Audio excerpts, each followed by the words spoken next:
एक बार की बात है, एक छोटे से गांव में एक हाथी रहता था। हाथी बहुत बड़ा और घने जंगल में रहने वाला था। वो किसी से नहीं डरता था और लोगों को अपनी शक्ति का एहसास कराना पसंद करता था। एक दिन गांव में एक कुत्ता भी था। वो कुत्ता छोटा और काफी होशियार था। वो लोगों के यहाँ बच्चों को खुश करने के लिए आया करता था।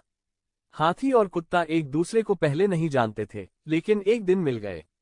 वे दोस्ती करने लगे और अच्छी तरह से बातचीत करने लगे।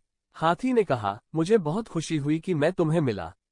मैं शायद दुनिया का सबसे बड़ा और ताकतवर जानवर हूँ। कुत्ता समझता था कि हाथी थोड़ा बड़ा और घमंडी है, इसलिए उसने कहा, हाथी, मुझे मालूम है कि तुम बहुत बड़े हो, लेकिन फिर भी इंसान तुम्हें धकेलकर मार सकता है। और मुझे तो बहुत छोटा और दुर्बल होने की वजह से सब कुछ बचाना होता है। हाथी इस पर हंसते हुए कहा, तुम ठीक कह रहे हो, लेकिन फिर भी मैं कभी बचने के लिए तुम्हारी मदद ले सकता हूँ। मैं तुम्हें अपनी शक्ति और ताकत से बनाया गया हूँ। कुत्ता गंभीर रूप से बोला, मैं जानता हूँ कि तुम कितने शक्तिशाली हो, लेकिन प्रेम और सहायता देने की क्षमता मेरे पास है। ये सुनकर हाथी सोच में पड़ गया। वो समझ गया कि शक्ति और ताकत के बावजूद प्रेम और मदद कुछ भी नहीं होते हैं।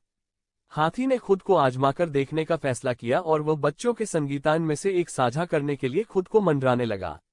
ये देखकर कुत्ता बहुत खुश हुआ और उसने कहा, हाथी, तुमने सबके दिल जीत लिए हैं। तुम्हारी हमारे गांव में बहुत जरूरत थी, जहां हमेशा खुशी और प्रेम की कमी महसूस होती थी। हाथी बहुत खुश हो गया क्योंकि उसने समझ लिया था कि हाथी और कुत्ता एक ही गुण रखते हैं, प्रेम और सहायता देने की क्षमता।